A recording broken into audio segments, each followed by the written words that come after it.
So yesterday we finished the chapter 1. Now chapter 2, the title of chapter 2 is the vital points, key points regarding dependent origination. Dependent origination, the Sanskrit pratitya samutpada, is a central teaching of the Buddha. In Tibetan, it's called Tendra. So this term, pratitya samutpada, is translated into English as dependent origination, interdependent origination, or interdependence, more briefly. But they're all referring to the same thing. Elsewhere, dependent origination is often identified as kind of like the central thing, that the central teaching that solitary realizer Buddhas realize, especially according to Mahayana traditions. And they say that the hearers, primarily when they realize the truth, what they realize is the truth that is expressed in the Four Noble Truths.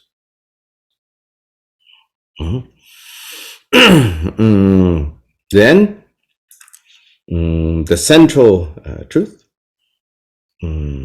that is realized by the solitary realizers is dependent origination, specifically the 12 links of dependent origination.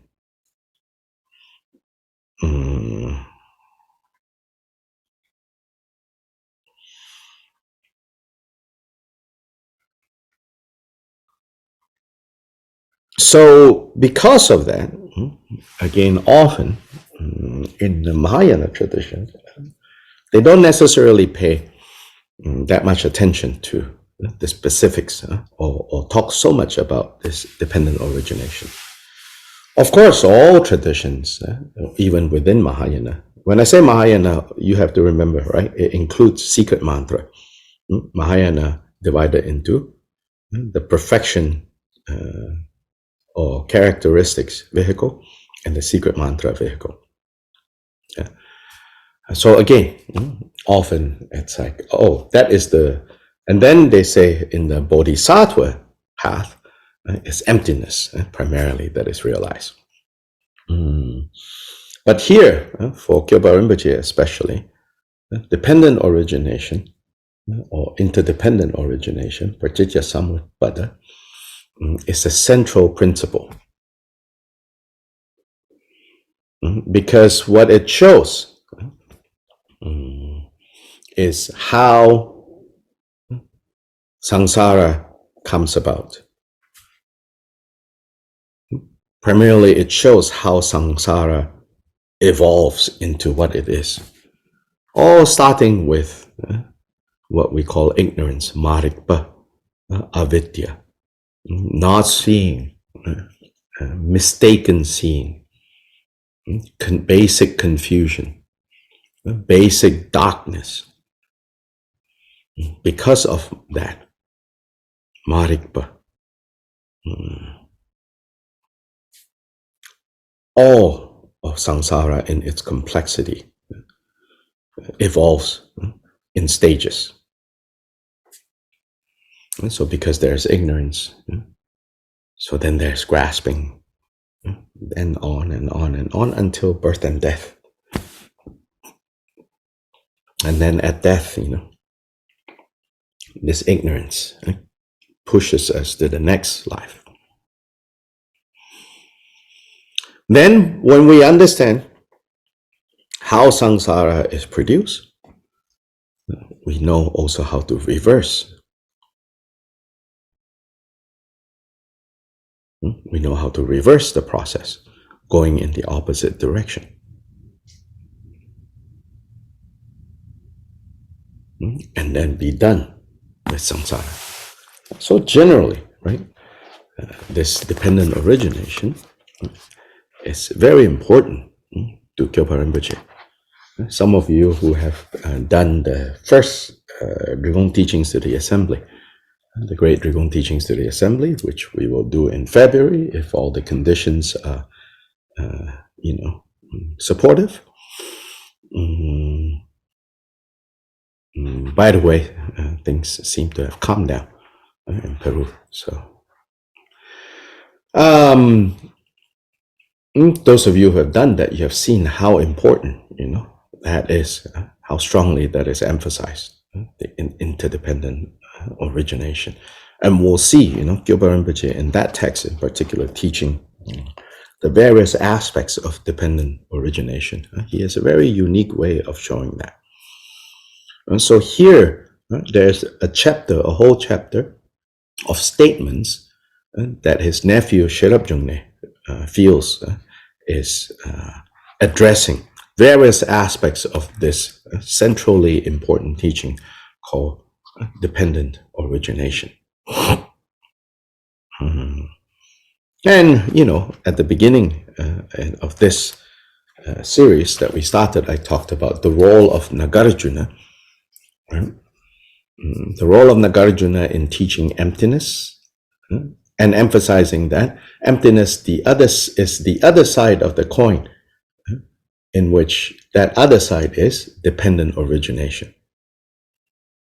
And Nagarjuna taught emptiness as one side of this coin, where the other side is dependent origination. And Nagarjuna mostly taught from the sutra sources, using reasoning. And Jigden Sumgun, being considered as the second Nagarjuna, taught more on dependent origination, being the other side of the coin of emptiness, but using more secret mantra vocabulary and expressions, including Mahamudra. So these are kind of like a unique pair. If we study both, then we have a very good kind of understanding on this centrally important topic. So the Buddha himself taught, right? Dependent origination is none other than emptiness, and emptiness is none other than dependent origination. So in the Heart Sutra, it is expressed as emptiness is form, and form is emptiness. And not only form, those forms is just to summarize the 5 aggregates. Form, then feelings or sensation, right? From forms, then there is feelings or sensations. And then there is perception. Then there is volitional activities or mental formations, samskara. And then there's consciousness, the 5 aggregates. They are all empty. But those five aggregates, they are a way to also teach how things arise dependently, interdependently. Because there is form and consciousness, therefore there is sensation. Because there is sensation, then perception takes place. Because of perception leads to mental processing of the data, of the datum that is being received. And then, thoughts and concepts are generated. So when the Heart Sutra says form is emptiness, emptiness is form, that is showing, that is the Buddha teaching, that these are 2 sides of the same coin. Then Nagarjuna emphasized emptiness side, then Kyopa Rinpoche emphasized dependent origination side. So the first statement of chapter 2 is there are only virtue and non-virtue. There is no neutral action. And there's only virtue or non-virtue. There is no neutral action. So this is a very important statement that Kyopa makes. So here a little bit of background. The background is generally it is said that actions can be classified into positive, negative, virtue, non-virtue, or neutral. Generally speaking, it's true. Like if you look at the Abhidharma, look at other places where categories of actions are discussed and taught. You can see here and there Buddha says, oh, that action is neutral. So here Jigden Sumgun says, actually, if you look closer, if you understand more, you will see that actually there's only virtuous or non-virtuous action. There is no neutral action. So this is a more kind of like precise, refined. As we say, as you progress through, right, the stages of maturity,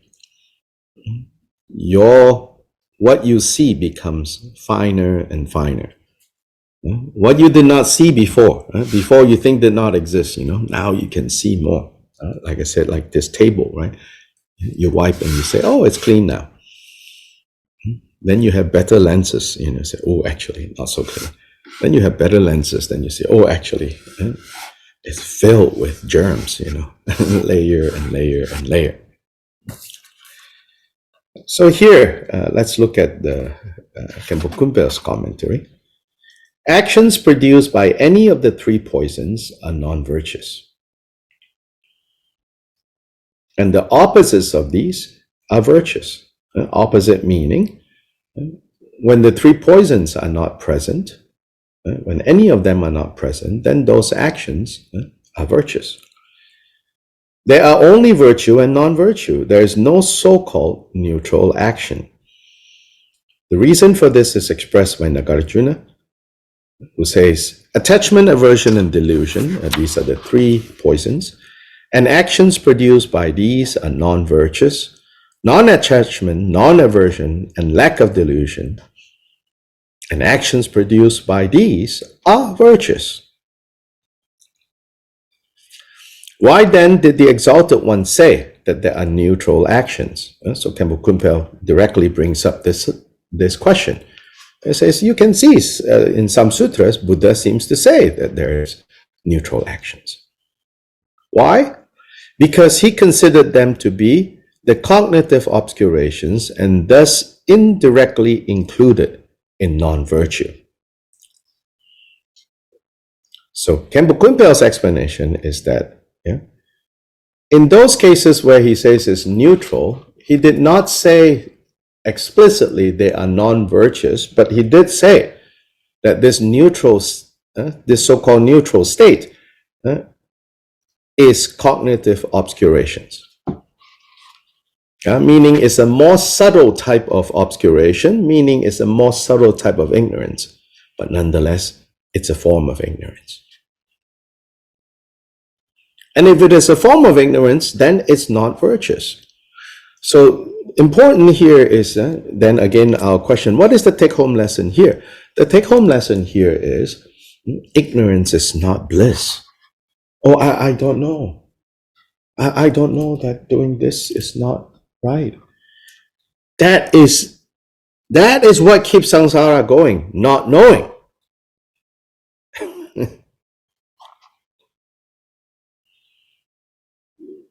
Yeah, samsara is not like, ordinary court, where under some circumstances, but even the court of law will say ignorance is no excuse. But there's some excuse, even in the court of law, like more obscure things, that you didn't know. Okay, next time don't do it. This time we'll let you go, But when it comes to the causality of happiness and suffering, ignorance doesn't work. In fact, ignorance is the main culprit. So neutral only means that, neutral in the sense of It's not overtly attachment or overtly aversion. And if it is not overtly attachment or aversion, then it's overtly delusion, darkness of mind. Continuing, he says, for example, if there's a family with a father, mother, and a daughter, then there are three in number. But since the mother and the daughter are of the same gender, there are no other types than male and female. It is like this. Yeah? So he gives a simple example to see how, you can say there are three, yeah? Father, mother, daughter. Yeah? Then there's three. But in terms of gender, well, there's male and female. So there's two. So he's saying, now Kyopa is saying, there's only two, virtue and non-virtue. One kind of non-virtue is explicitly non-virtue. The other kind of non-virtue is a more hidden kind of non-virtue. So the neutral actions are actually the more hidden kind of non-virtue, and in a way, actually more dangerous. You will see the full implications of this statement as we cover more statements here. So Kyopa has some unique, even controversial statements that you're going to see. So don't be surprised. But I think these controversial statements will really highlight for us how Kyopa Rinpoche's way of having us look at these kind of basic ideas, these basic teachings, really makes them much more profound. Challenges us even more, but not like challenge us in a way that makes you feel bad, and it's never like that.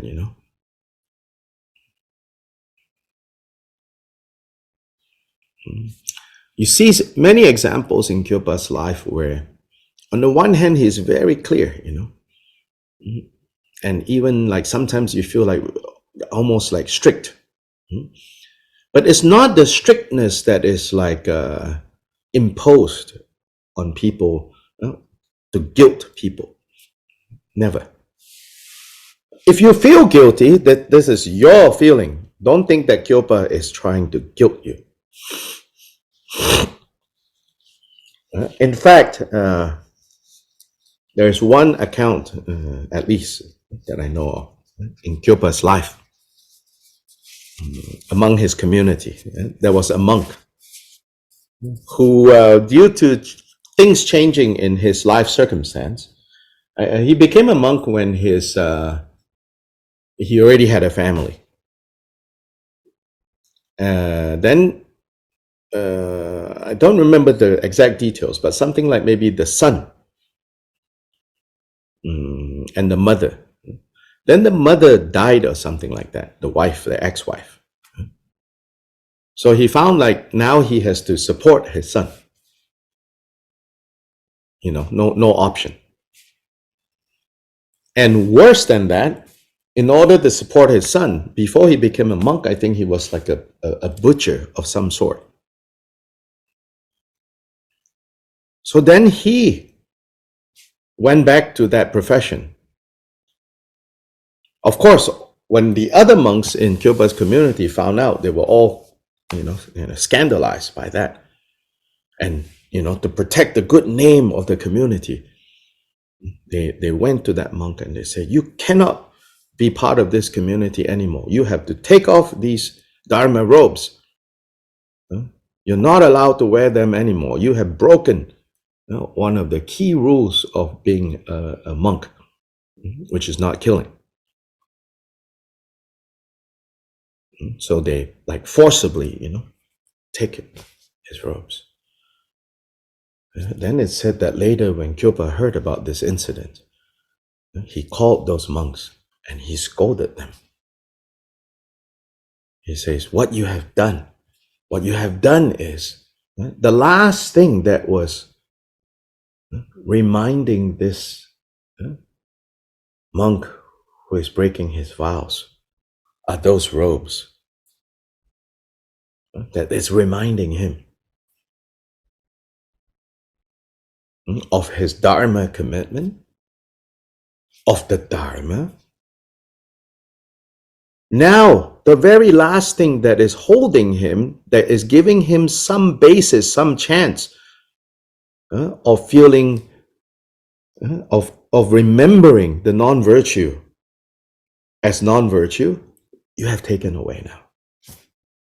All in the name of protecting our reputation, all of that. Have you thought of, what damage you have done to this monk now? You see, this response is so unusual. He did not judge the monk.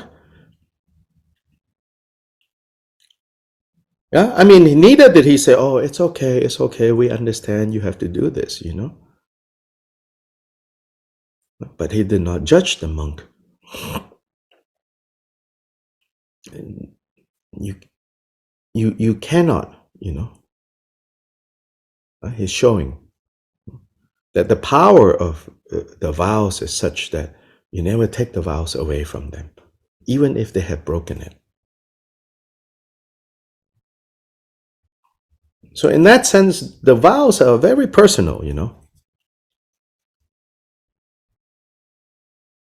And to whatever degree we still have that, not guilt, but that reminder, oh, this is breaking those vows that I have taken. And it's not just an issue of like, oh, I've broken my promise, but more important is to understand why the Buddha gave those vows.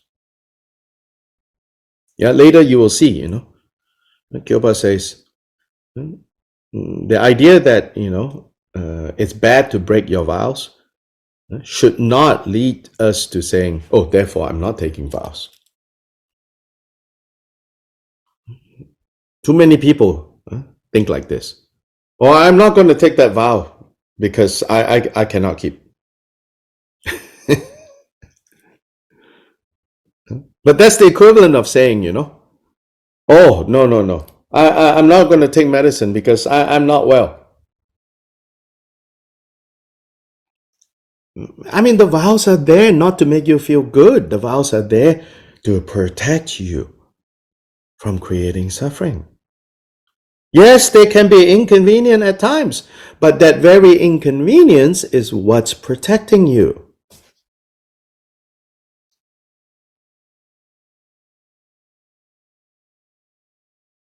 Yeah, so this is the beginning of this important topic. So today we'll have to end here.